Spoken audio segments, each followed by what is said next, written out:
My name is Magali Collyman Christopher. I'm the producing artistic director of Conch Productions. I'm based in Queens, New York, which is the native land of the Matancock people. I'm Donna Blanchard. I'm the managing director of Kumu Kahua Theater in Honolulu. I'm in the land of the Kanaka Maoli in the Kahalu'u Ahupua'a. I just moved there. I still have trouble saying it. Kahalu'u Ahupua'a. And we would like to welcome you to the final week. Yeah. Is it really final? Oh, man. Why? Okay. But it is. It is. It is the final week of Reset Theater Coalition's Reset Series 2021, which is brought to you by Conch Productions and Kumu Kahua Theater. And if you didn't know it from last week, because you missed last week, you're joining us right now and realize when you saw the posters and you had 2 times, 8 p.m., 2 p.m., we are bridging a 6-hour time difference, right? 6-hour time difference to bring this to you. This collaboration is spanning 2 oceans. We're bringing together new writers who have amazing new plays to share with you. Reset Series 2021 will feature a total of 9 short plays presented last week, July 24th and the 31st this week. These will live on, we should say, on Facebook and YouTube. So if you ever want to go back or share them with your friends, you can do that. All of these are written by Caribbean American and AANHPI writers, and that is Asian American, Native Hawaiian, Pacific Islanders. These plays explore the courage and strength of women when faced with challenges. Tonight, we will be presenting The Bystander by Trey Wilson, directed by the amazing Regina Taylor and performed by the awesome Magali Collyman Christopher. Thank you. Next is Options by Jeannie Barroga, who is a lifetime member of the Dramatists Guild. That is directed by Jackie Pualani Johnson and performed by Trina Nam Mijo and Riley Antonio.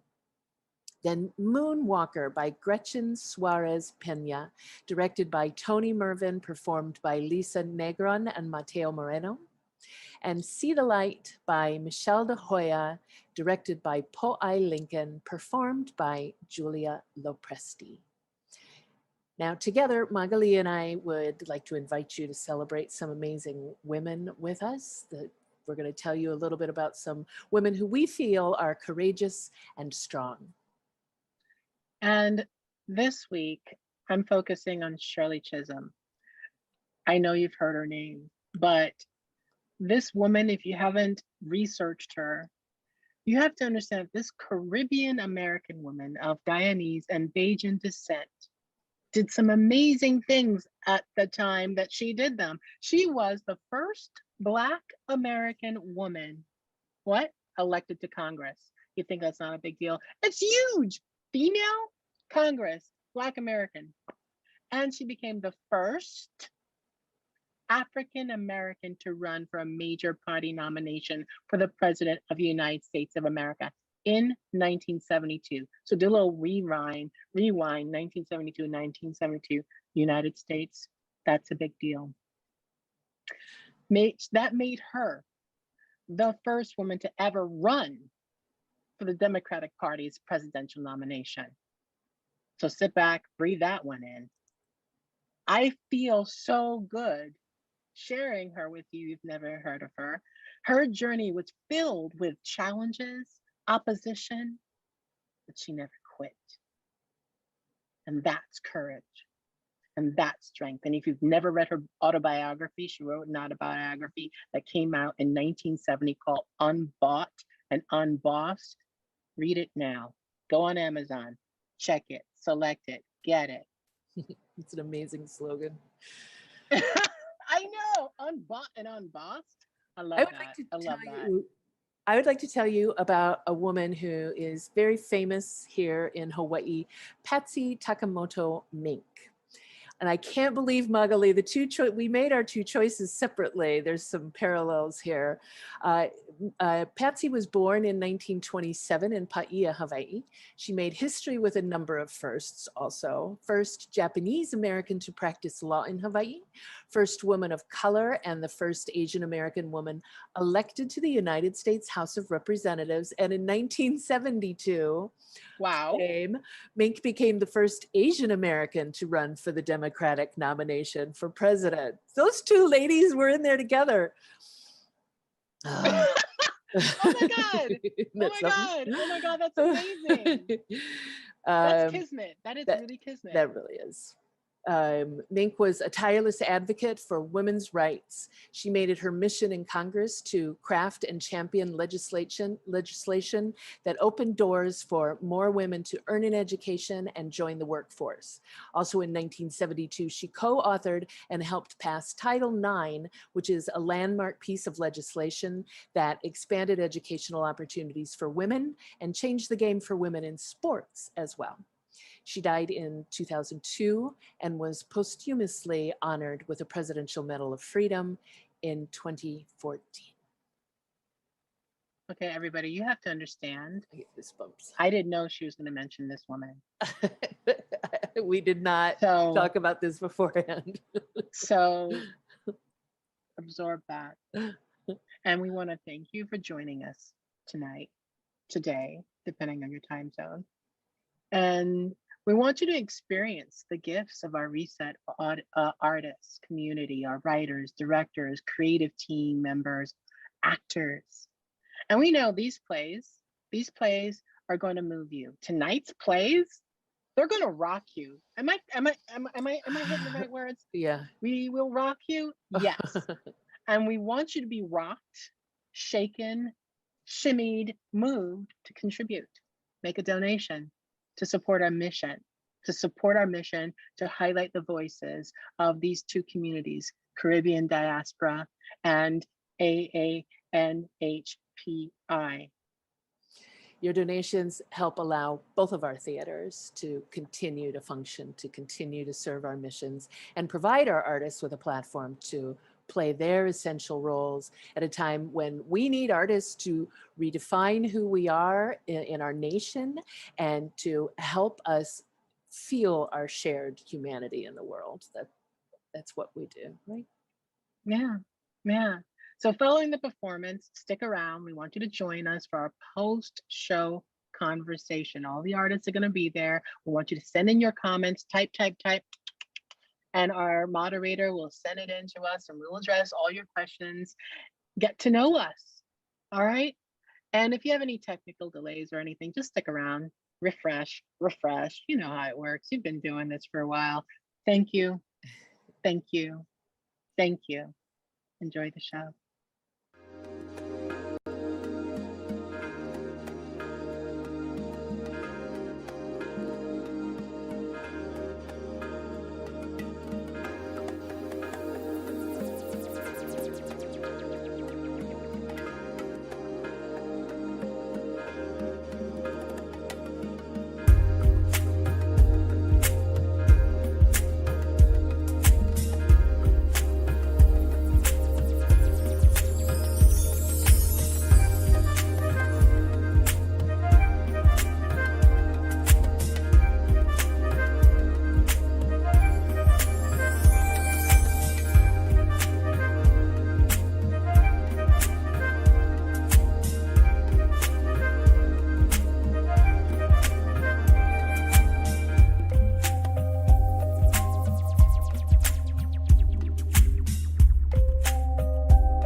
I finally admitted something to myself that I've denied for a very long time. I like shocking people. I do. I do. It came about quite innocently. I believe it was a result of so often having people assume things about me. For instance, at first glance,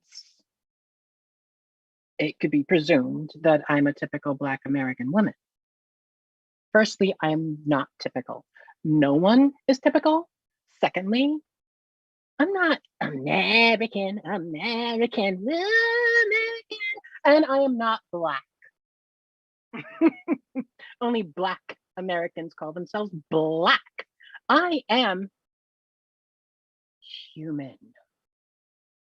I am the descendant of warriors, rebels, revolutionaries. Manakauna, Bookman, Vissalin.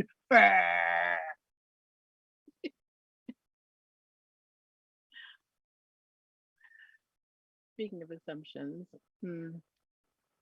I was at an event the other night, and this white woman, or so I perceived her to be white,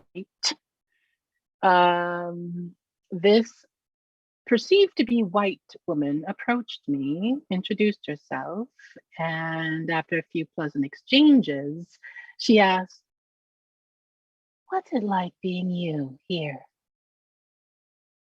I pretended not to understand, so she added, "What's it like being a person of color in a room full of white people?" How bold and how risky. I mean, perhaps not so risky because she was in a room full of white people and she assumed she was safe. Being in a room full of white people is familiar. She persisted. Really? I would think that you'd be more comfortable in a setting more diverse. She couldn't seem to say Black. Have you ever been in an all-white setting with only one or two persons of color?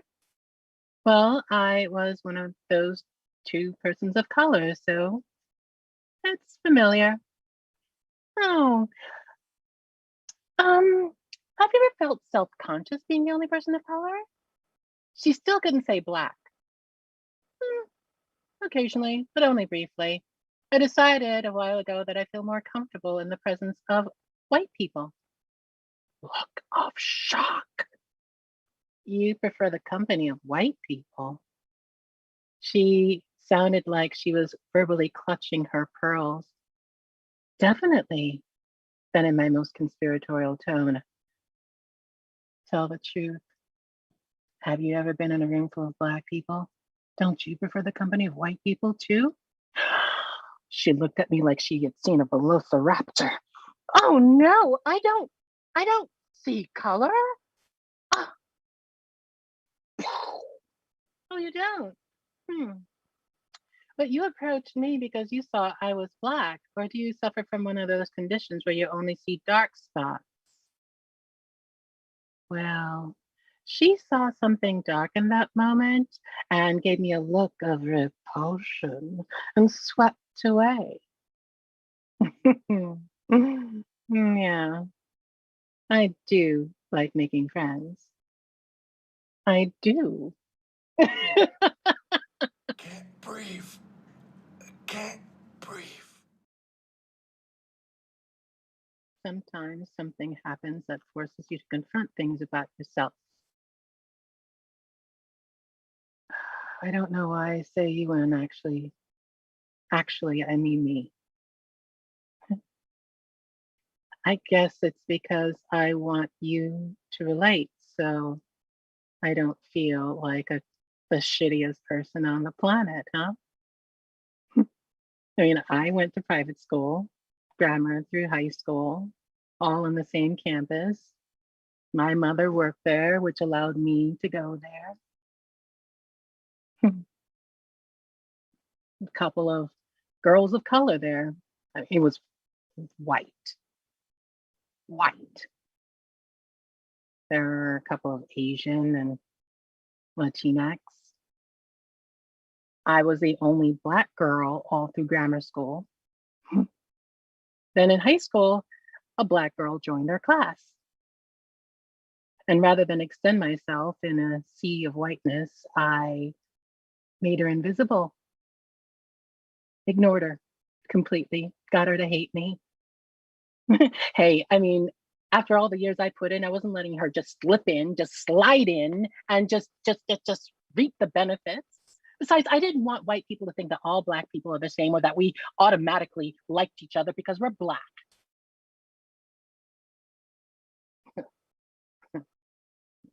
Did the same through college and medical school, never had any Black friends, never dated any Black men. Never attended any functions or activities where I would have contact with them. And yes, I was talked about. I heard their sneers, I saw their looks, but I didn't care. I stayed away from them and they stayed away from me. Can't breathe. Can't breathe. And then I turned a corner. Literally turned a corner and saw 4 or 5 police officers pulling a Black man down to the ground. He was struggling and asking why. Why? They forced him to the ground. One of them put his knee in his neck, the other pinned his head to the ground, the others just pinned every part of his body to the ground. And he's gasping for breath, and the only thing he could move were his eyes. And he looked up. He saw me.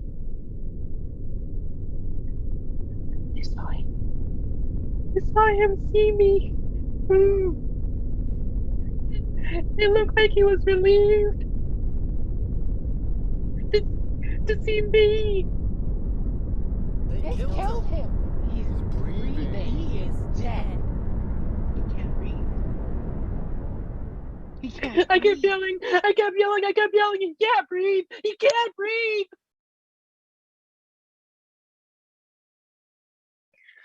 Then I saw his look turn into a look of disappointment, like I had done something to disappoint him. I'd seen that look before. I knew that look. I'd seen that in the eyes of other Black people before, but why? Why here? Why now? Then I realized I hadn't yelled. I hadn't said anything. I just stood there watching.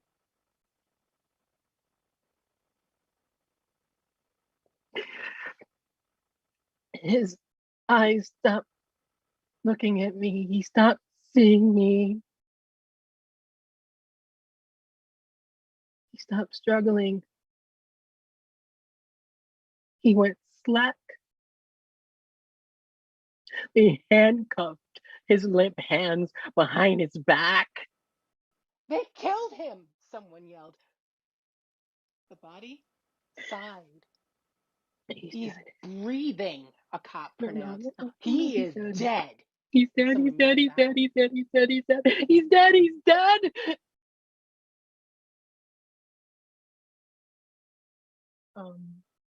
Other officers came and herded us away from the body.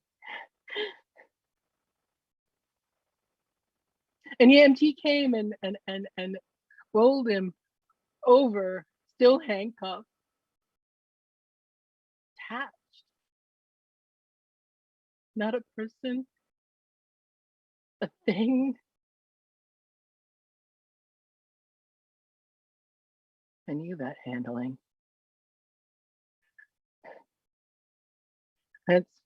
That's how I handled corpses too. That's how we related to corpses as medical examiners, as objects, not to be heard or seen, only understood. Not before death, not during. I can't.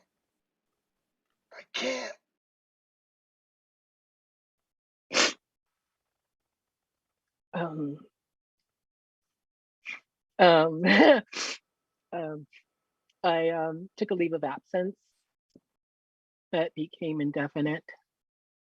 Time was inconsequential, a blur. Then later, much later, someone from a Black women's organization contacted me about a mentorship program assisting young Black girls. Clearly, they did not know me, huh? But I went, what the hell? I didn't have anywhere else to be. And I found myself in a room full of Black people, a sea of Black people, Black women, Black girls, all smiling and talking to me like they were grateful to see me.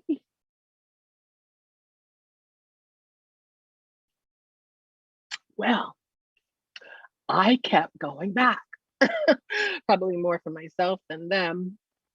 I knew that someday I was going to do something or say something, and they were going to be just like, mm, mm.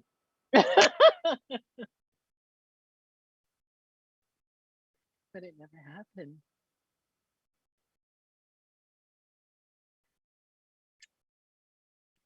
It still surprises me.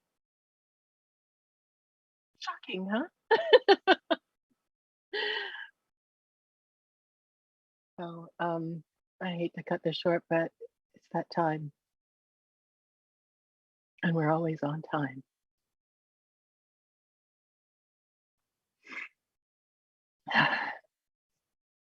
Who are you?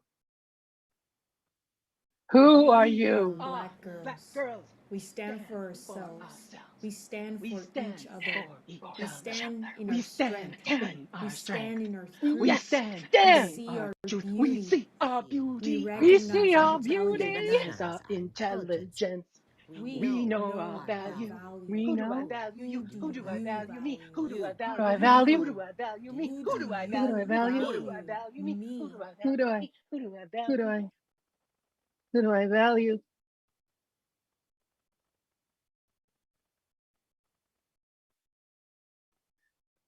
Me.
Grandma, Clear this table.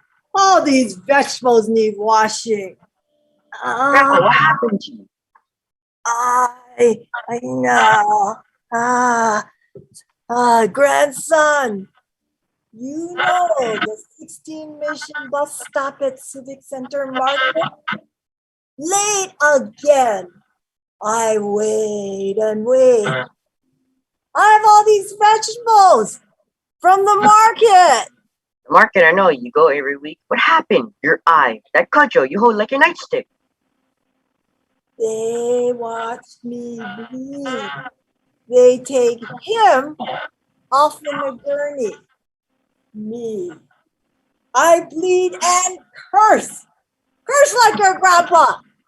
Oh, I'm glad I learned those words. Rest in peace, Grandpa. Who's they? He gets a gurney and you don't even get a band-aid. Grandma, you're scaring me. Give me that. Cudgel? What's a cudgel? Maybe this is my nightstick.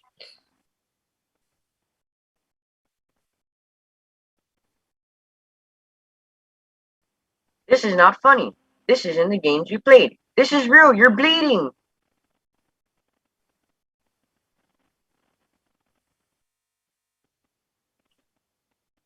I beat you last time, son. And when we played games. Whoosh, whoosh. Yeah, you did, Grandma. You wiped out everyone. Can I, Grandma? Please move your hand. I want to see your eyes. No, it was just like that. Our games. I saw this new sport and I whacked him in the mouth. I whacked him good. Yours is a flesh wound. Bleeding stop. You have a black eye. So you hit someone with this? Let me put this away. Not far. I want it close. You never know when you'll need it. I didn't know I needed it, but it was there. So I picked it up. Oh, I'm dizzy. Oh, hey, help. You are sitting down. I'm calling Mom. There's a hospital nearby. I love you, but you are silly. Medics and cops were everywhere. They roll him off on a gurney. Me, I stand there with my cudgel, swearing and cursing so loud, everyone just stares at me. I don't need a band-aid. I need to see I won't stay down. I learned that from our games, grandson. Grandma, those are just games where you can't really lose. You just flop and miss out on points. The game gets you up again. I'm calling Mom. I'm up, and I'm up again. Barely 2 seconds, I'm on my feet. Well, not any accident. Swinging at that Mom, clown. I don't know what to do. You've been trying to watch me down for She's no so reason. angry. She's pretty active. I Sitting down have now. I vegetables, gotta go. She looks like she's going but I'm so angry. I scream. I keep screaming. I'm praying I can hit him back. I can knock him down with a cudgel. And there it is. I wish for it, and it appears. Just like our games, grandson. My hand is on it, and all I did was wish for it. I had the right button. I'm so tired now.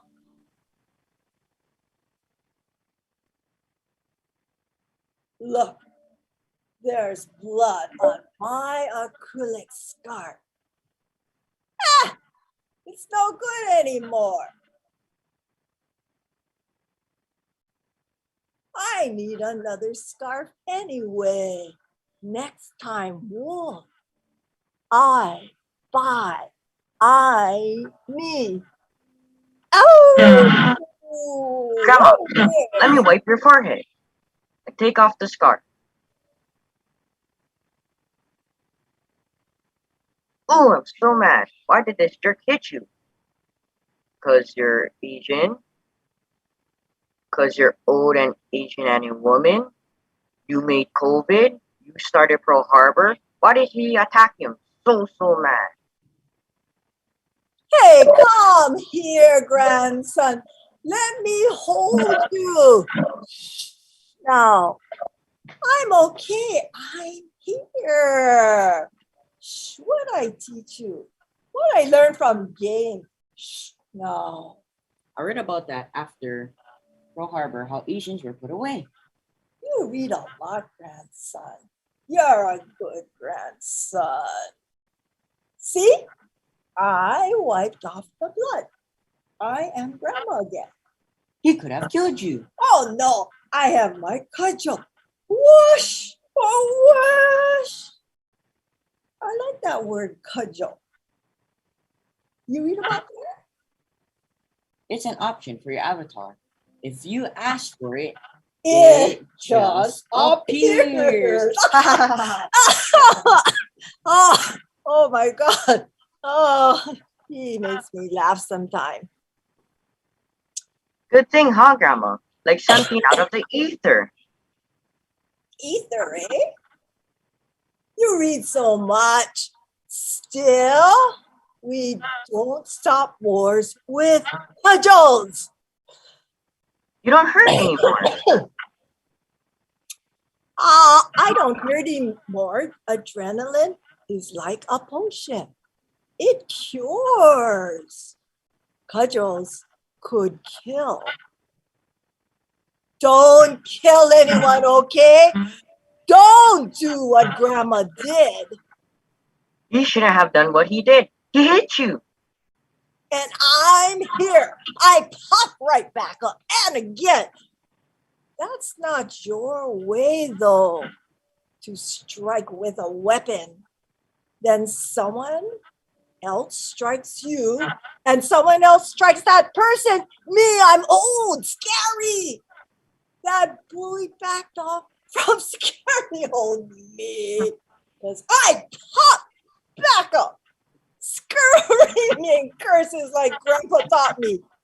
People think, crazy old woman, don't encourage her. Don't band-aid her either. They don't scare me. I can outrun them. Just knock them down and run and even curse. I can do what you did and just take off. Give me your sweet face again. Don't take on an older face just yet. No, they would see your face at age and they would kill you. That's scary. I may look like you, but if I act like you, I die. There's a chance. Yes. So what shall we do? I don't feel like doing anything, Grandma. Well, grandson, that's not one thing we can't do. Nothing. Get the cudgel. Are you going to answer the phone? No, I know who it is. Get the cudgel. Here, don't swing it in the house. Mom will be mad.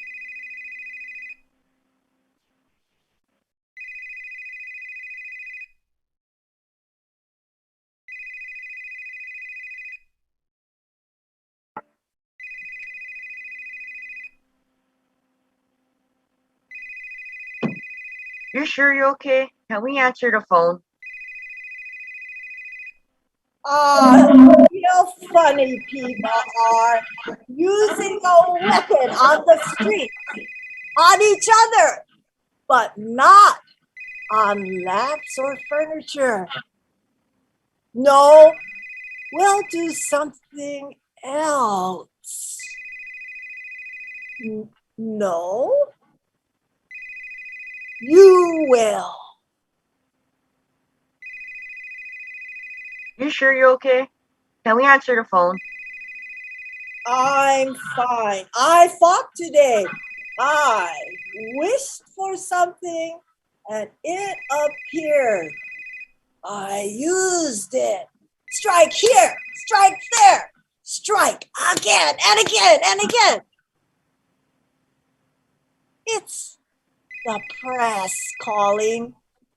They know who I am. They want to tell me what happened again and again and again.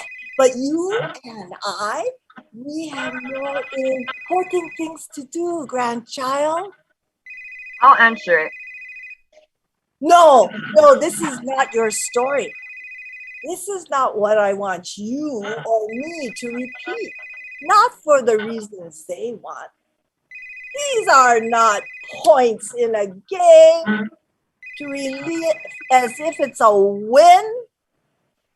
Do you understand me, grandchild? Do you? Yes, Grandma, I do. Please prove to me that you understand. This is important.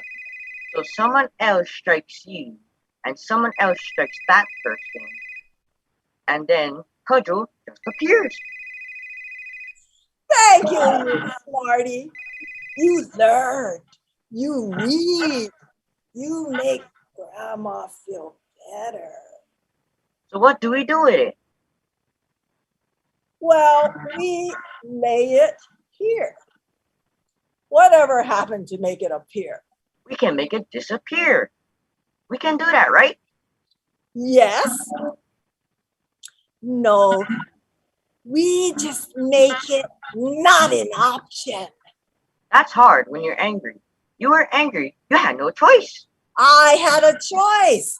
The cudgel was just too handy. We should answer, Grandma. I already did. But I could say, it's not your story. It doesn't have to be your option.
Thank you, my darling.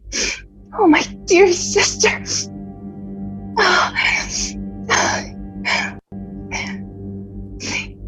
Thank you for helping me. I'm so glad I found you. You know, Mother never stops talking about you. She misses you so. Oh, I hope she doesn't hear me. I am sure she's here somewhere. Oh, my dear. Oh, I wish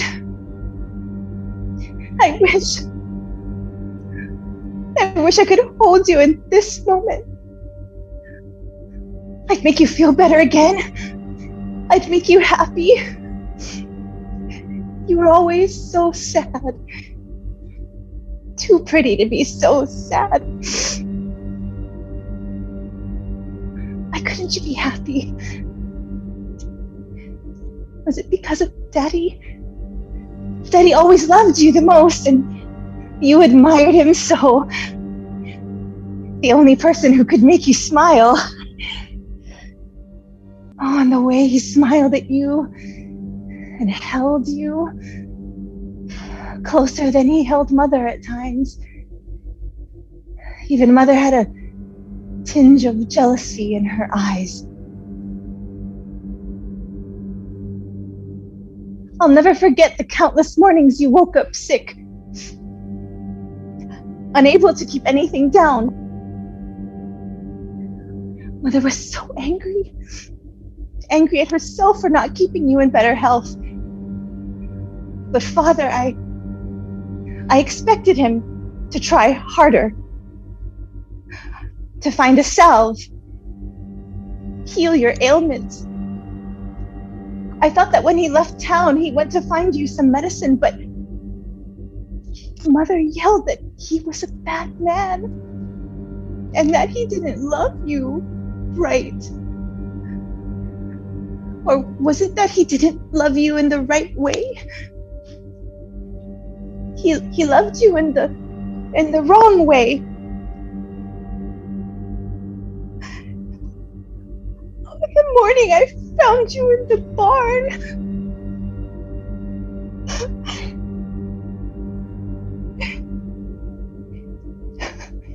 It's past now. Oh, I miss you. I hope you are happier and healthier now, my darling. Showing that beautiful smile of yours.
Oh.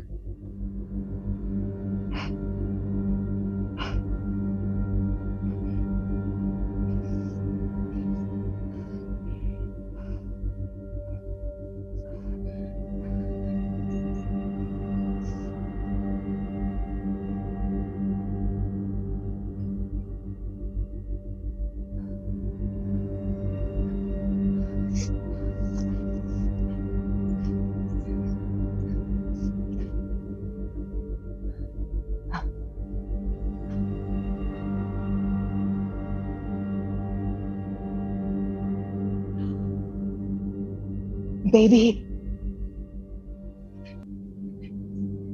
can you hear me? Oh my God. Oh my God, I miss you so much. Oh, I'm so sorry. Baby, I should have listened to you. You told me to slow down. You told me I had too much to drink. You told me to get my headlight fixed, and I didn't listen. Maybe I couldn't see the ice. I didn't realize that you were. I can't get you out of my head! And I wish it was the way you looked at our first date with that cute red lipstick and that dress. I can't see the red lipstick without it immediately becoming the red, bloody mess on your face when I opened my eyes and saw what that tree had done to you.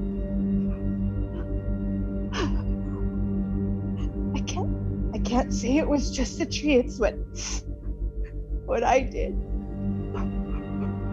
What I did to you.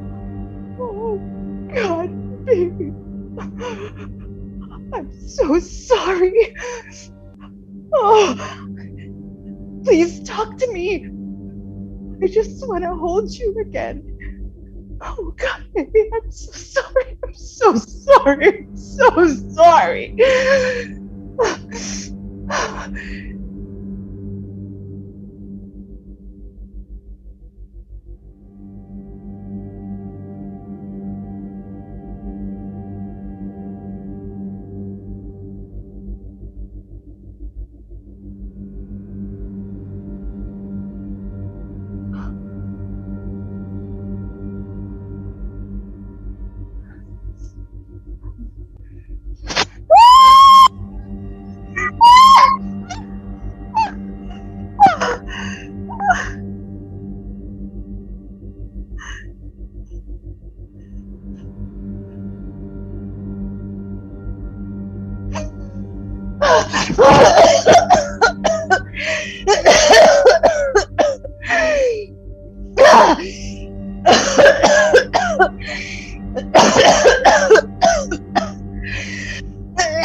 Hey.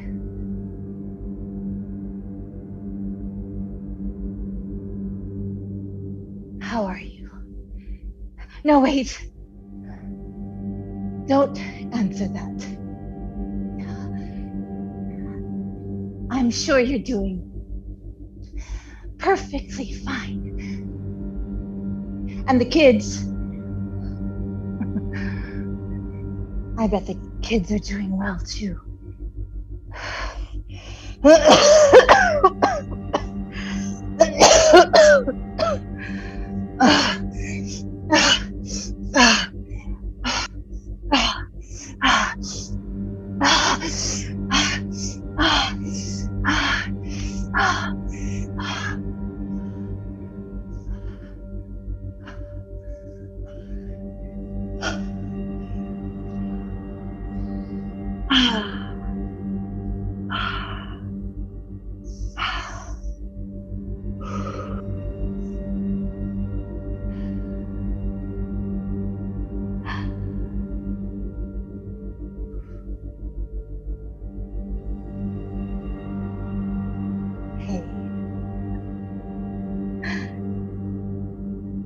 I've been wanting to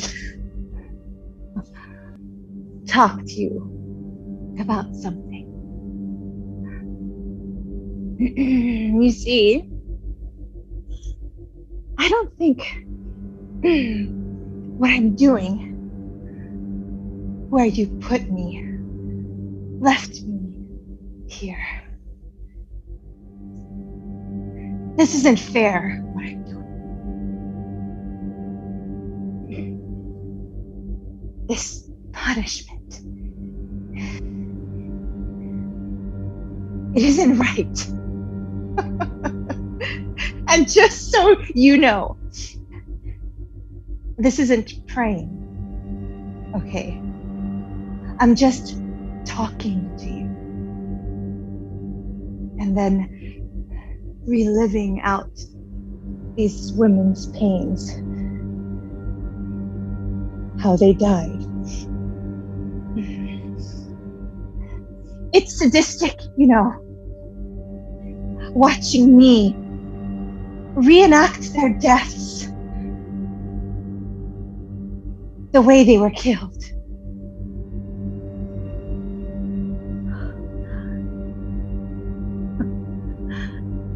Anyways, I've been here for centuries. Actually, since the beginning of time itself. And I used to just sit here. I mean, I thought it was just going to be me forever. I thought I was the issue, that I needed to be kept away from him, the level-headed one. But then you brought her along, and suddenly I realized who I was, the prototype to her, the sin. Am I just the epitome of women's death? The discard? The way for you to cleanse your guilt?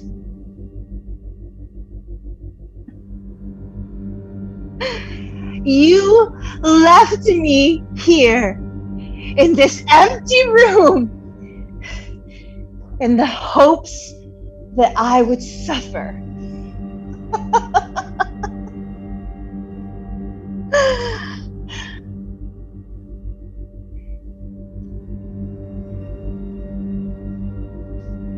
But what you don't know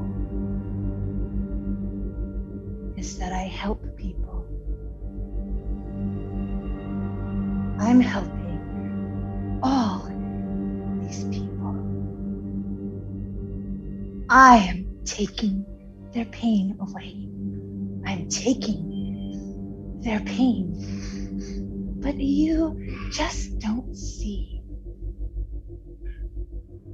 I thought that if you knew what I had been up to, you'd come down here and apologize. You'd understand that I'm not wrong. I am not below him.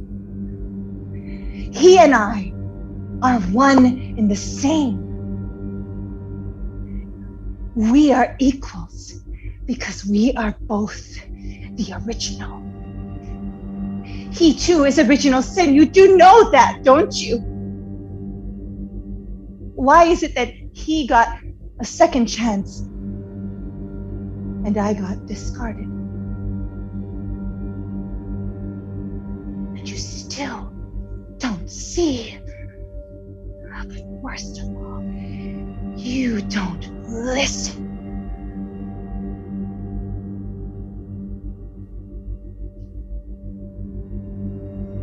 I have lived out the memories of the deepest pain a woman can feel.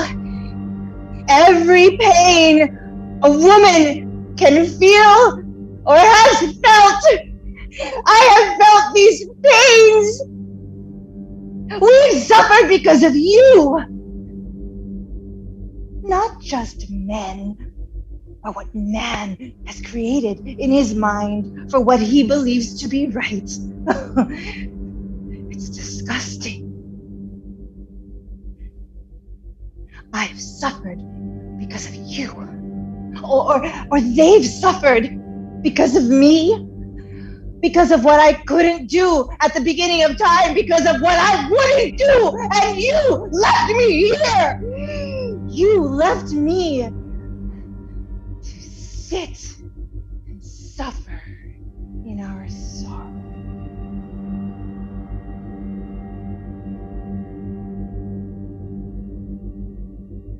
But you'll learn soon enough. My sorrows are every woman's sorrows. And I won't stop. I'm gonna finish what I started. Not because I'm sadistic. Oh no, that's all you, hun. I'm gonna finish what I started because I've come to love these women because I am these women. I love them all because they came from me. And as their mother, I know that sometimes it's a mother's job to take the pain for her children. And that's what I'm gonna do. Feel free to watch, you prick. But just so you know, I am not suffering anymore. You can't make me suffer when I'm already living in hell. So I'm just gonna keep going. I would say until it kills me. But I'm dead already, aren't I? I'm dead to you.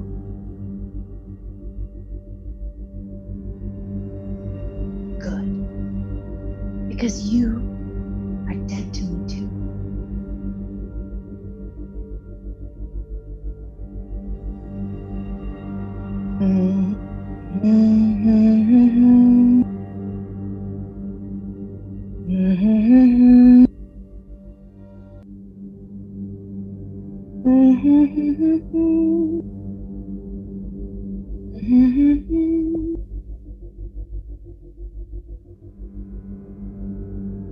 That's why, darling, it's incredible that someone so unforgettable thinks that I am unforgettable too.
I look like a ghost, haunting myself. 2 a.m. Why me? Insomnia? I hate you. I have a life to live. You know, projects to do at work, a daughter to raise. Why don't you just leave me alone? Oh, Anisha. You're just such an easy target. Get out of my house. People always want me to leave, but yet here I am. Nice place. Such trendy decor. How'd you get in here? Paranoia left the door open, so anxiety said I could just hang out. Who? What? Insomnia is the name. Sleeplessness is the game. That's it. I've officially lost my mind. Sleepless nights have finally caught up with me. Yeah, you're a real champ. What has it been? 4 nights in a row? Almost a moonwalker. A moon? What? This is a hallucination. I'm hallucinating. Moonwalker. Only a few mortals obtain the title. You've definitely got the chops for it. Nice blanket. Comfy, but not comfy enough? Let me guess. Sometimes it's a little too cold and a little too hot. Oh, I hate this. Hate is such a strong word. I keep good company. Ooh, I know. Let's think about how the fan is just a little too loud and you just happen to hear that dog barking from 2 streets down. Oh, no, please, no. Man, I haven't gotten a full moonwalker in a long time. I feel like you could be it. You have yet to explain what it is.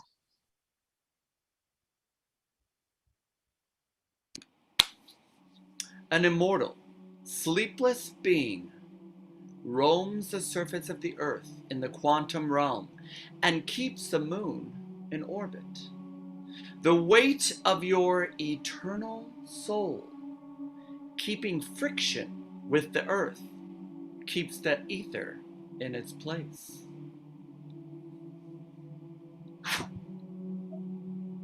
It's elegant, I'd say.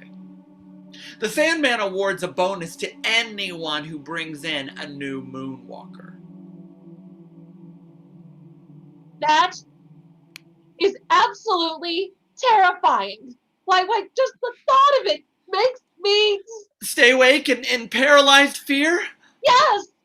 Perfect. Just as I had hoped. No. You'd think I'd get plenty of moonwalkers, being insomnia and all. But paranoia and anxiety do such a better job. Good old-fashioned sleeplessness just doesn't do it anymore. So what? I'll be some kind of sleepless zombie eternally subjected to... Oh, what kind of hell is that? I don't deserve that. I am a good person. Don't take it personally. Moonwalkers come from all facets of life. I'm just trying to get my bonus. After a few hundred years, you won't even notice it anymore. A few hundred? Nope! That's it! I'm giving in! I am going to chug down some of the melatonin, the valerian, the chamomile, the CBD oil. You think a little melatonin is going to throw me out? Honey, you know none of that stuff works for you. NyQuil, Ambien, Tylenol PM, I'll take it all. You'd hate to be dependent on that stuff. Also, Ambien is a surefire way to get your moonwalker status.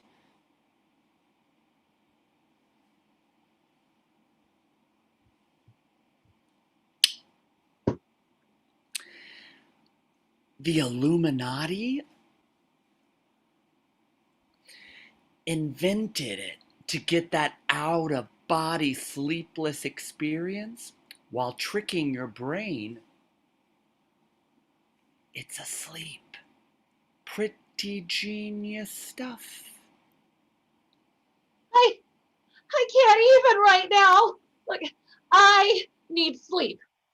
You're not real. This isn't real. I'm dreaming. Yeah, maybe I'm already asleep. You wish. Please tell me what I need to do. No can do, sweetie. I'm getting my bonus. What's the bonus? I'll match it. I'll exceed it. I don't think so. Name your price. Anything to get some sleep, please.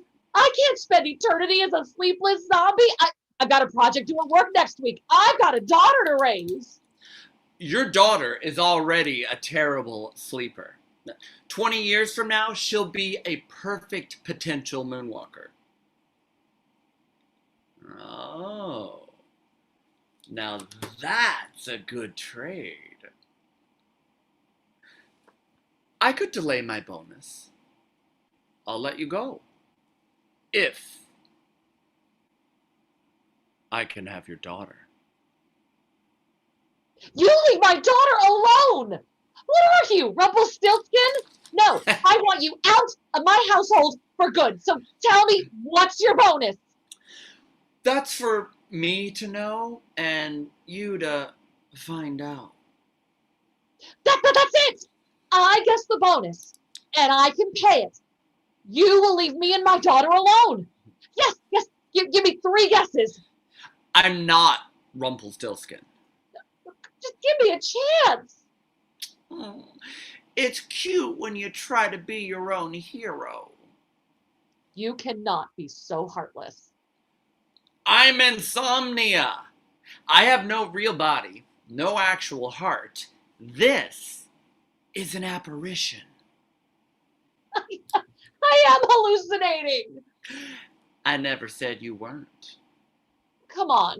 It's only right that you give me a chance, being my hallucination and all. Yours? Hey, I am my own person.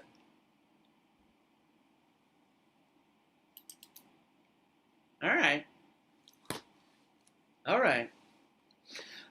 I can respect your determination, I mean, relentless determination is kind of my jam.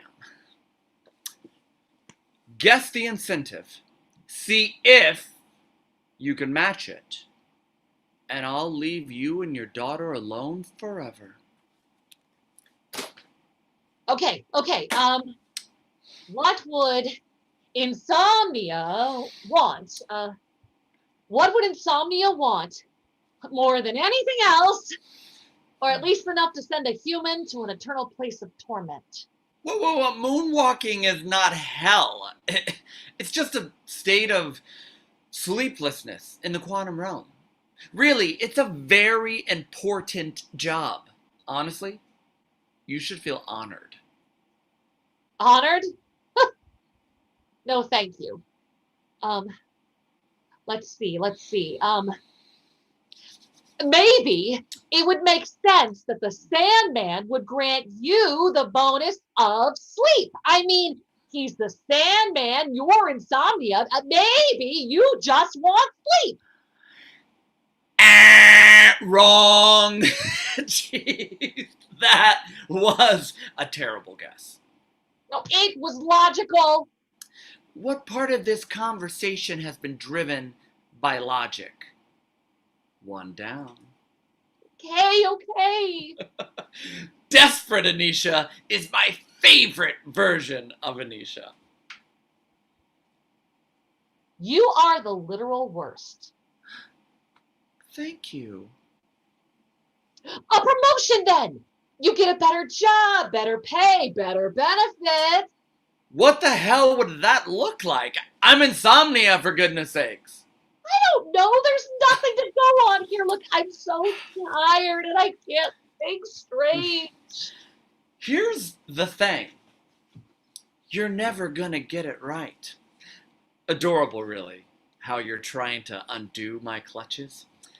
You know, people fight real battles. Well, I can't help it if you are my only real demon. Yours? My, you are possessive. I don't belong to you. I don't belong to anybody. I don't belong to him. I don't belong to the moon. Stop talking! I need to think. Okay. What would you want? What would I want? Well, God, I don't know. Maybe the Sandman is going to give you an all-expenses-paid trip to Bora Bora. Great. And that's my final guess. I'm doomed. What the hell? How did you know that? Wait. Seriously? Is that it? Bora Bora? What? Don't look at me like that. I haven't had a real vacation in a millennia. You know, it's a lot of hard work keeping humans awake at night. The pay and the hours are shit. At least anxiety and paranoia get normal working hours. I want this trip bad. Well, what's a trip like that cost? A couple thousand? Here. Take my credit card. Go crazy. Just let me and my daughter be able to sleep. What's the max on your card? 10,000. I don't think you have that kind of money. I don't care. I will pay this back 1 month at a time if I have to. I can do anything if I have sleep. I can solve world hunger, clean up the environment, end homeless. I am unstoppable if I am well rested and healthy. So please, here, just take it. Take it.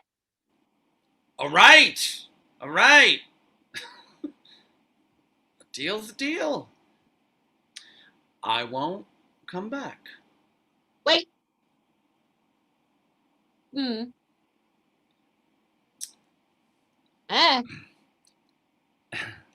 And promise on the Sandman's life, you won't come back for my daughter. I promise. On the Sandman. Sheesh.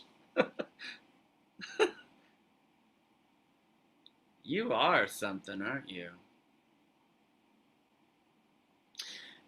But for what it's worth, I think you would have liked being a moonwalker. Lots of famous people in the quantum realm. Elvis. Bigfoot. Michael Jackson. Wait, seriously? Michael Jackson, moonwalk. Oh, that makes sense. All right. I am out of here and off to Bora Bora. Sleep tight, Anisha. Oh, I will.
Hey, hey, hey, hey, hey. Hi.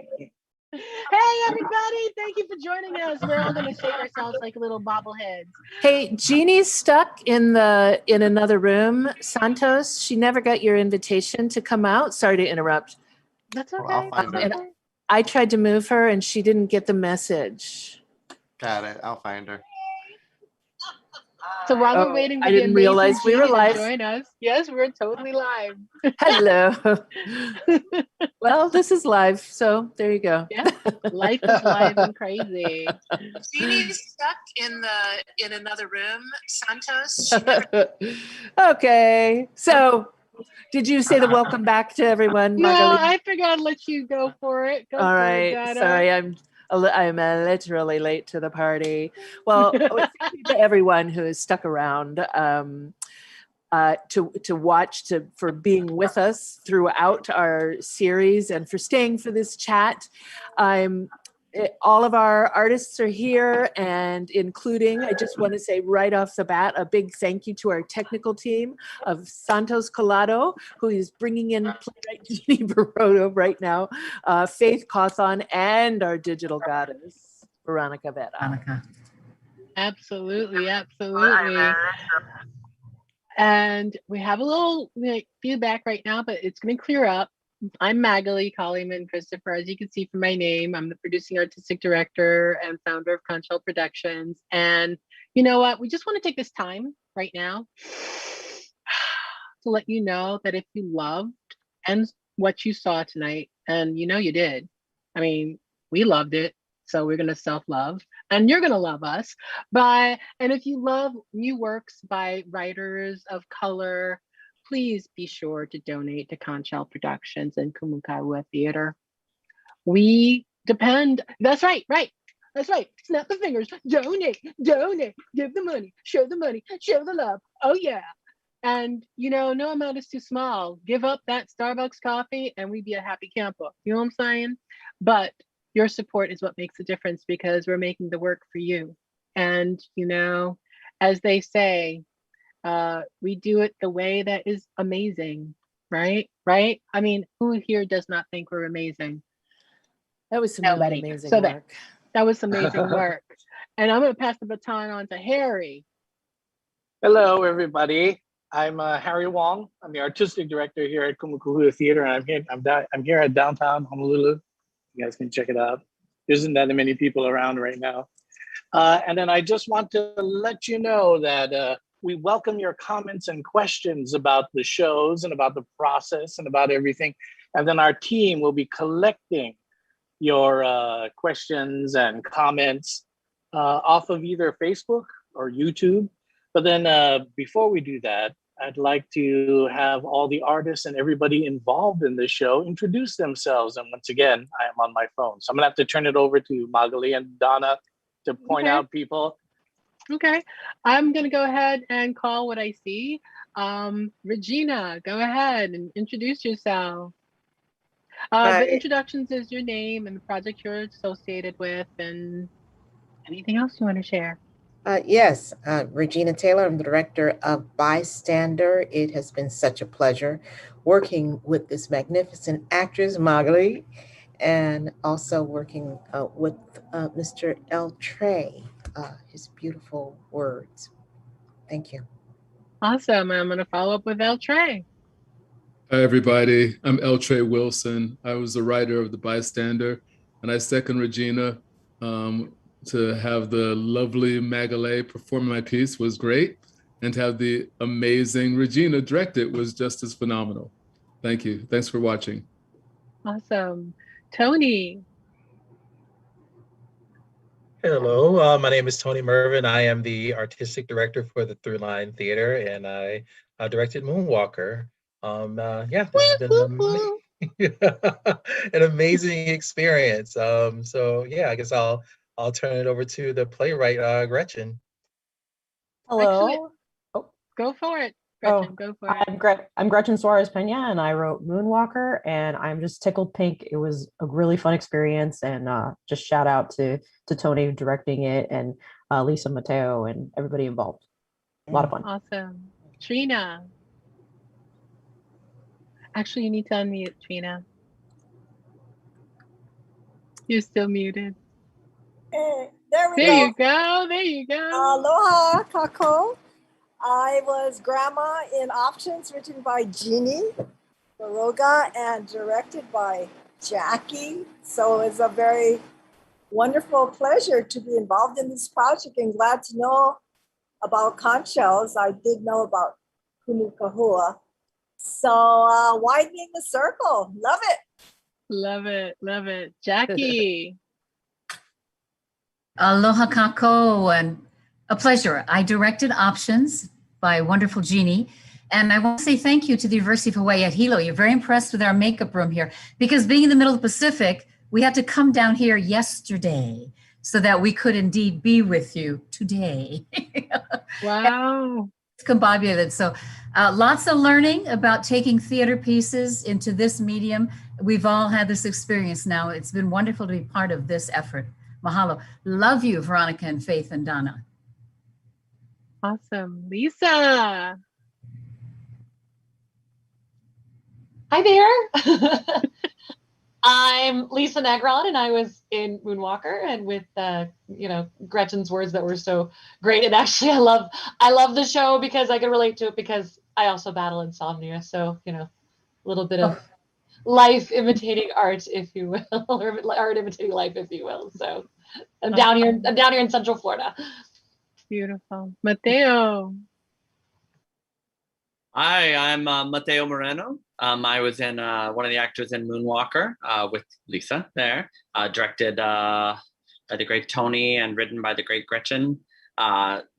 Fantastic experience. I loved every minute of it. I'm in Queens, New York. Awesome. Faith.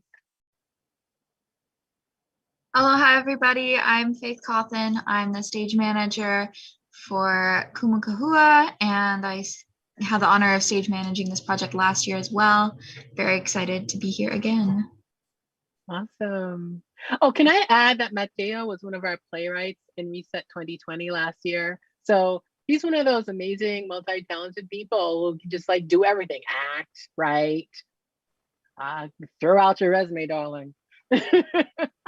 Julia and Paoe, I'm sorry if I don't pronounce your name properly. It's beautiful. Help me out here. No worries. Aloha, my name is Po'ai Lincoln. And I'm Julia Lepresti. We are here in the ahupu of Nuuanu on the island of Oahu, on the illegally occupied kingdom of Hawaii. Today is La Ho'iho'i'ea, just to remind everyone, this is our Independence Day here in Hawaii. We are so happy. We're so happy to be here and share this show with a beautifully written piece by the lovely Michelle. So we're so just like thrilled. Like my heart is racing so fast. Julia Lepresti, our amazing actress, and I was the director. Thank you. Juliana, you want to share your beautiful voice with us? That was fun. We're really blessed to be able to, use a theater space for it. We felt that that was the right thing to do and to honor the script that Michelle wrote. So thank you so much, and thank you to everybody who was behind the scenes, like Veronica, Faye, Santos, Donna, Harry. Thanks, Harry.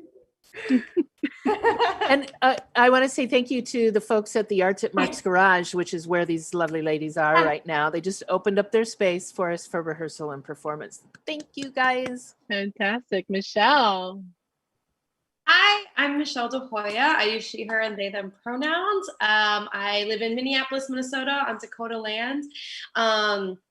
And I wrote See the Light. So thank you for that amazing introduction from both Hawaii and Julia.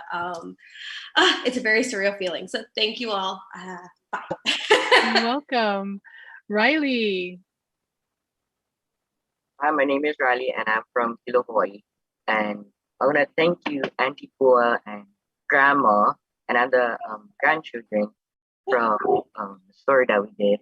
And thank you, Jeannie, Auntie Jeannie, for all of this. And I appreciate, and I hope you guys having a good day, and thank you. Thank you, Riley. Mijan. Hi, everybody. My name is Mijan. I composed a few of the musical interlude pieces, and I'm very grateful to be here. Thank you for having me. Thank you. Paloma. Hi, I'm Paloma. I was a dramaturg for Moonwalker and The Bystander, and I'm happy to be here as well. Awesome. And Veronica Vera, your name is being dropped left and right. So why don't you go ahead and share yourself with us? Aloha, everyone. My name is Veronica. I am in Kailua, Hawaii. And yeah, I do the digital engineering background stuff. I move everybody in and out of the room or in and out of the space and make it go live. So try and make everybody's digital dreams come true so it feels more like a theater space and less like Zoom spaces. So happy to get to work with such an amazing group of people every week. Super grateful to be here. Awesome. And Jeannie Barroga. Hello there. Thank you, everybody. It's just amazing to be a part of this whole group that's so talented and really devoted to theater. Love that. Love that. Thank you so much. Jackie, love you. Mwah, mwah. Thank you so much. Rena, Riley, Faith, Dana, Harry, Magali, everybody that was the invisible people. We see them before and after, but during the time that they work. It's amazing, and I really appreciate it. And Mijan, the music. Thank you. Santos. Hello, everyone. My name is Santos. I'm the stage manager for Conch Productions, and I also sound designed The Bystander and Moonwalker. And I am zooming from the Lower East Side, Manhattan, land of the Awesome. Lenape. So we have a question for you, right, Joanna? We do. Thank you for that segue, Magali. I can take the question. Want to take the question? Here's what, we were talking about what we wanted to ask everyone about, and Magali said, well, art for social change is a really powerful descriptive change, and that's what we know that Reset is. And each of these pieces had some very thought-provoking and memorable moments that certainly resonate with me. I'm sure many of us.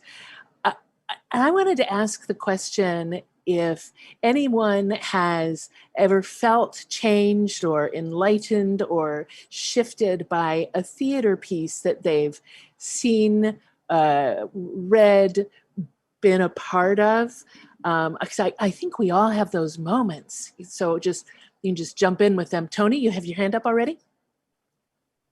Yeah, I've had a couple pieces in my life that I felt like have touched me in that way. I mean, just to name a couple of them, the first time I saw Pippin, it was just I was at a point in my life as an artist where I was asking myself that question: is this the path I'm supposed to be on? Is this what I'm supposed to be doing? And I saw that show, and it just kind of answered a lot of questions for me. And then I went through the same thing again several years after that, where I was kind of questioning, because I was like, as artists, we're like, it's supposed to be happening this way. This is supposed to be happening. And then I wasn't being patient. I was waiting. And then I got to see Rent for the first time on Broadway, with the original cast. And it was just one of those things where I was like, okay, I had those moments in my life where I've had shows that kind of speak to me and say, the things that you're feeling as an artist, this passion that you can't explain, this fire that just won't go away. It's right. There are other people out there who feel this way, and you're doing what you're supposed to be doing. I saw Pippin when I was 12. That was my first Broadway show. Nice. I think Gretchen had her hand up. Yeah, I was gonna jump in. When I was in high school, I was kind of really introduced to theater in a real vivid way. Like, I've always loved theater and loved musicals, but it was when I saw 2 shows performed by other high schools in a high school theater conference. I saw For Colored Girls, and a comedy of Wayward Saints, and A Company of Wayward Saints. I'm sorry, and both of those pieces were actually the pieces that inspired me to write, because For Colored Girls, I was the first time I was like, people can write shows like this, and people can perform shows like this, and it blew my mind. And I knew that I wanted to write pieces like that because it was soulful and funny and heartbreaking and all of the things. And then A Company of Wayward Saints was the first time I was introduced to Commedia dell'arte, and that show has a lot of drama and comedy, but also a lot of heart to it. And it was another piece that was like, you can write stories like this that are universal and also very specific. So both of those pieces, For Colored Girls definitely was the first time I was like blown away by the fact what theater could actually be and do. So that transformed my way of thinking completely. Trina, you had your hand up? Yes, this question was very easy to answer for me. And interesting enough, I was in a local production of For Colored Girls maybe 25 years ago. But this is actually my first debut as going beyond small local performances because my main expression is dance. I've been choreographing and performing, for over 45 years. But one of the first pieces of choreography I did, ironically, with Jackie Johnson's brother, Danny, who is quad. And it was a piece called Wheels. And I made it intuitively, very much because I was inspired by the people. Eddie was a Vietnam era amputee who stepped on a landmine on his 18th birthday in Nam. And then Jackie's brother, who had this amazing face so anyway. He still does, by the way. Yeah. And so I made this piece before all of you were born in '79. And so, like my character, I'm old. Anyway, it was a groundbreaker because at that time, it's quite common now.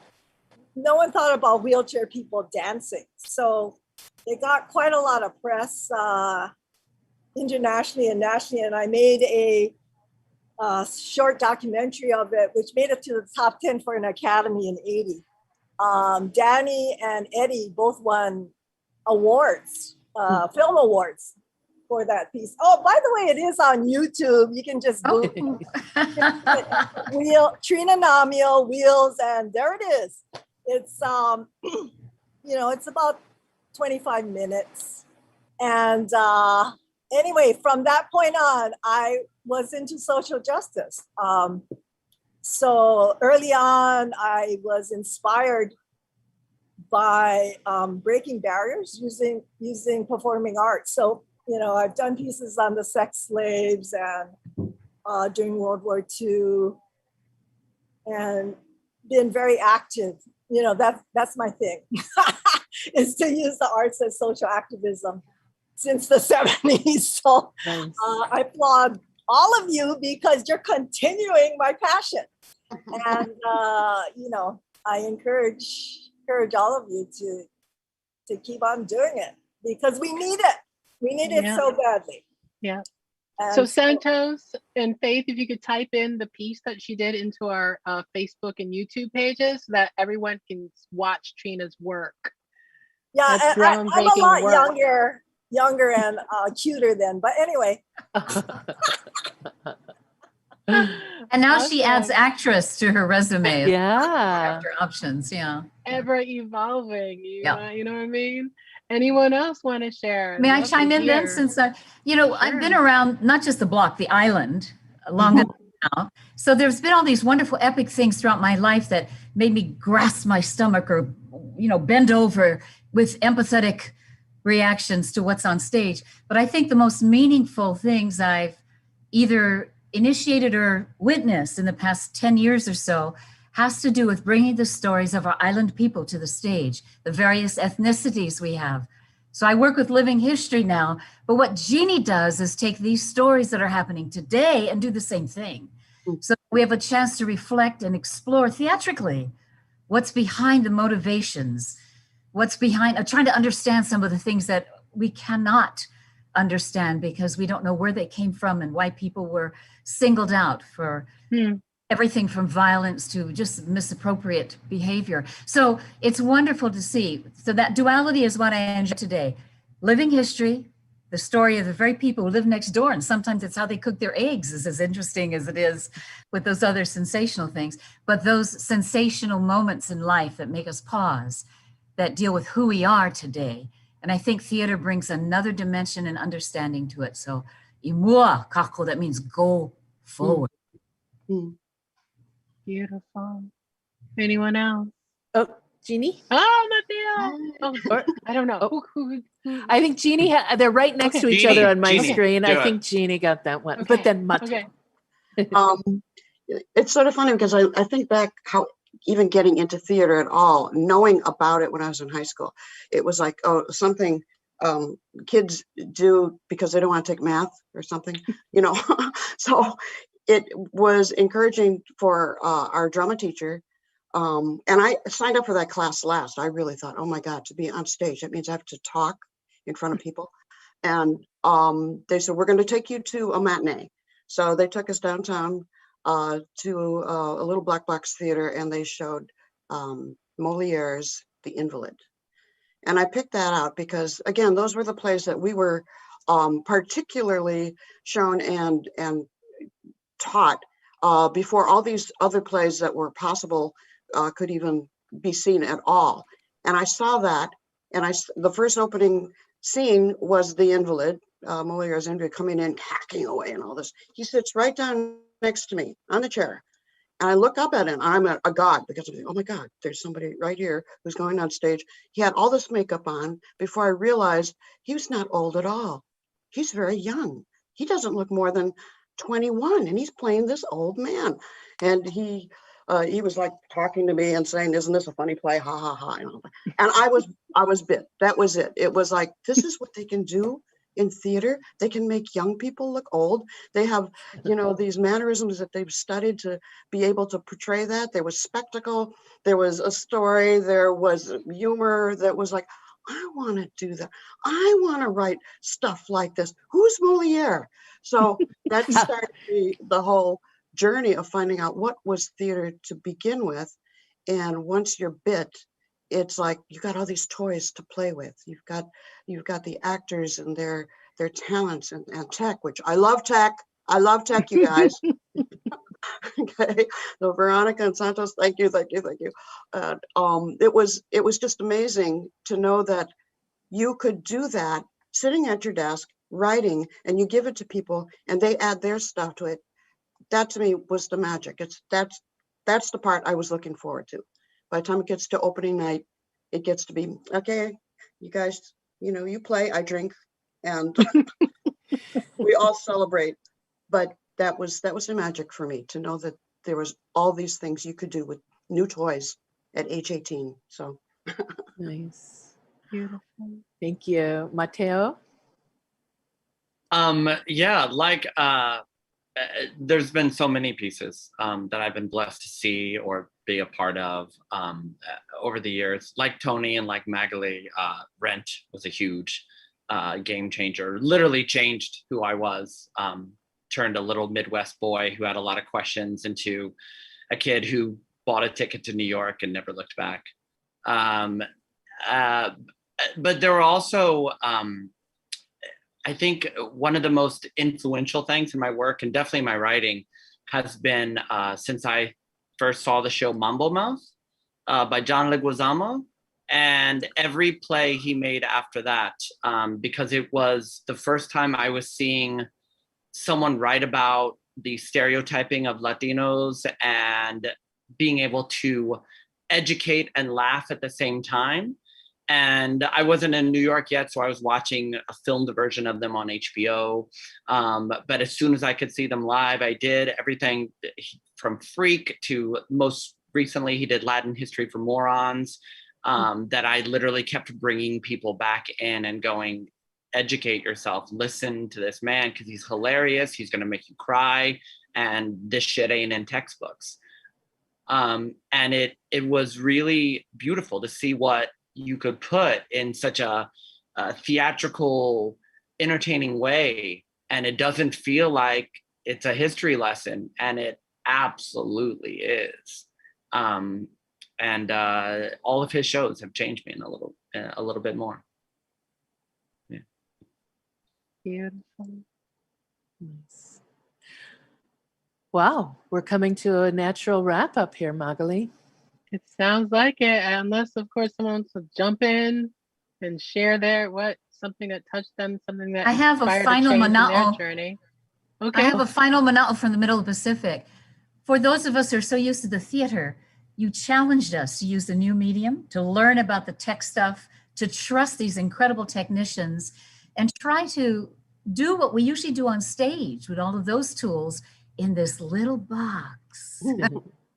It was magical, and it afforded us a chance to grow.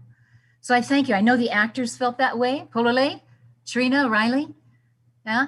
And I know that as directors, and playwrights too, it's exciting to take the belly of the pandemic and turn it into a silver lining. So thank you. And I have to say, I was copied on most of the emails for options, and they put a lot of tech in there. It's amazing, Jackie, how much you did. And Jeannie knows how to write for this medium now.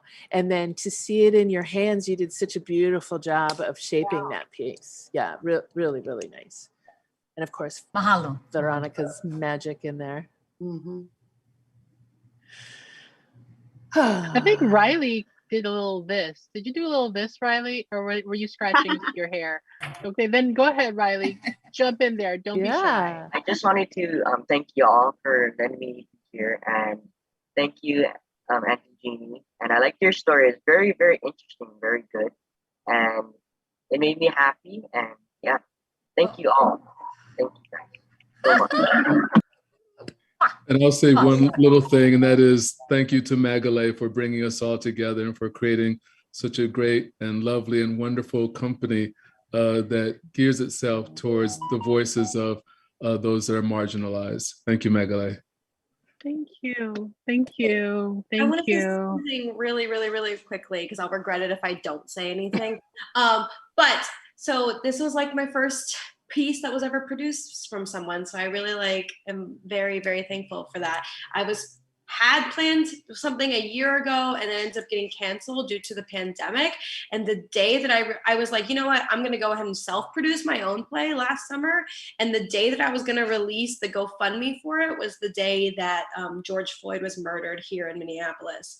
And I ended up not releasing the GoFundMe. We ended up releasing it months later. With a couple of my actors who are actually in the next room. And we ended up raising $3,000 to restore North Minneapolis, where I live, after the riots had burnt everything down. But I think all of that has shaped me and led up to this moment where my first produced piece was right here on this screen with all of you. So just crazy things happen to bring us to where we are now. And but specifically, I want to say thank you, Trey, for writing that piece. It spoke to me a lot. So thank you all. And thank you to Lily Tung Crystal at Theater Moo who connected us with Michelle. We're really happy to have you under the Kumu Kahua wing. Mijan, you itching. Was that a hand? Was that a hand movement, Mijan? You trying to say something, Mijan? No? Okay, I'm not gonna force it.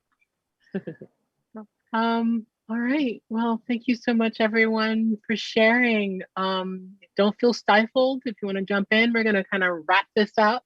I think Harry's going to lead the way in our final moments. Look at Harry over there looking all chill. Hello. Look at that chill, man. Isn't he chill? Cause I local. Yeah, you know what?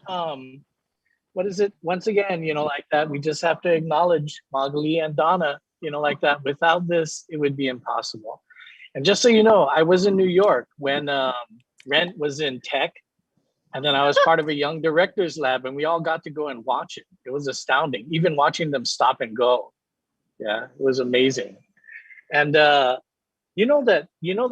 question, about stuff about plays that I hope you all know that it's only through theater, and I say this with all confidence, it is only through theater like this that people's minds can be changed. Yeah, your friend, you can argue with your friend forever about this, about that, but until they see something and they empathize with it, and they begin to see that another human being has a different thought from them, or the same thought from them. Because if they see that it's a different thought and they get to feel it and they get to understand it, then they're enlightened. And then if it's something you know and something you feel already, then you're galvanized. Yeah, you're made stronger by seeing it. And truthfully, it's only through that empathy that you can only get through theater and performance like this, that those changes and that strengthening is possible. And then all of you need to be commended, truthfully, for your work in all of this reset series and the one before too, and then the ones that are going to go on in the future. Yeah. So, please, like if you find somebody you don't know, tell them to watch something on YouTube, like that, or like, or somebody like help them be stronger. Yeah. Help us enlighten people. Yeah. By getting the word out. Yeah. And So then now Paloma, you to shared something in the chat. What did you just share? Don't be shy, Paloma. She was inspired by you, Oh. Harry. Yeah, responding to the question of things that pieces of theater that were very valuable to me. Well, an anthology of Jose Rivera that I got my hands on, and also El Huracán by Charisse Castro-Smith. I feel like those pieces literally are using prose, but they're very poetic and they're very visual, so they're very nice to read, at least for me, who am I? I'm a poet at heart, so I really love them. And Harry is such a poet. He got you juiced up and made you feel like I got to share something. I mean, this is why I love collaborating with Kumu Kahua. That's why I love it. Donna, the baton is in your hands. I have my little story about theater that moved me. I read this book by a woman named Jo Carson, who wrote about doing theater focused on the people within a specific geographic footprint. I fell in love with the idea. I was living in Chicagoland, and I looked for a brick and mortar theater that practiced this work solely. And the only one I found was here in Hawaii. And they happened to be looking for someone with my skills and experience at that time. So it was absolutely meant that I came here to work within this super powerful medium. And hats off to Harry's our artistic director. Hats off to him, because just about every single theater piece that we have done at Kumu Kahua over the last 9.5 years that I've been here have changed me. One of the most powerful ones recently was a show we did by Daniel A. Kellen II, which was about the Marshallese diaspora here in Hawaii. And one of the things that I write in my grant proposals all the time is theater is so powerful because the lights are going to come up. You can tell those really hard stories. You can, even if you're not in a room with people, but you're live this way, you can empathize with them and feel, and the lights are going to come up, so it's safe. And that story and so many of the stories that we've told at Kumu Kahua are really difficult to hear, but you got to hear them. We all need to hear them, and turning that into entertainment is magic. So I'm just really happy to work with this organization, and Magali and I are so like-minded. We met in an elevator at a theater communications group conference in 2019, and we bonded between the mezzanine level and the 8th floor. We bonded, and she had Jo Carson's book in her purse, and we knew we wanted to do something together, and this is exactly what we were meant to be doing. So thank you all so very much for bringing your mana to this work and for sharing with us. And female power, you guys, let's keep recognizing it in everything that we do, because we cannot be silenced. We cannot. And in answer to the question myself, Art for Social Change, the first example of that for me was for colored girls, because I knew what pain was, but I didn't understand what healing was as a sisterhood. And every time I performed it, every time I read it, I feel like, oh, I can breathe. Someone understands me, we will get through this if we're together. And thank you for being with us and for us being together.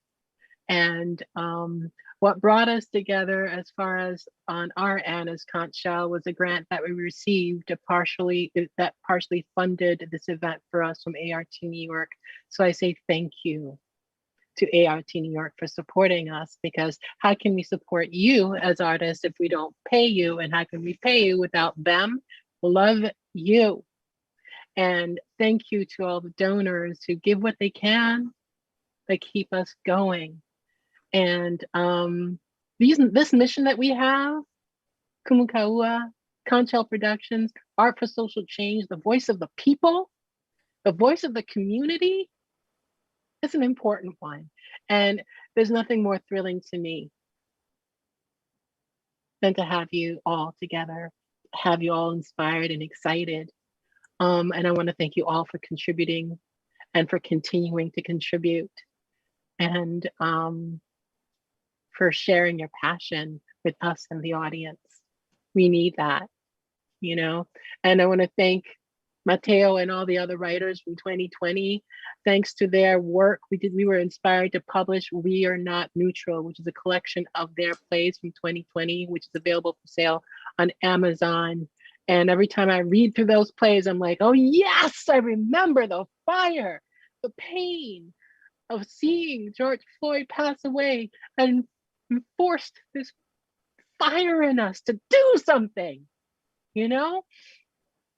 So yeah. So I'm gonna not cry because, you know, I'm holding it off till after I get off camera. I'm gonna say thank you to you audience members, to you artists, and tell you to keep coming back and keep on watching and keep on, like Harry said, keep on telling people to watch this work, because we're leaving it up. So there's no like, oh my God, I missed it. No, you didn't. No, you didn't. Like and share and subscribe and donate. And please. donate. Visit our website, donate, follow, keep up with what we're doing, people. We're about you. And good night. Good night. Everybody give us a wave and I'll take us out. Hello, everyone. Have a good day and a good night. Yay.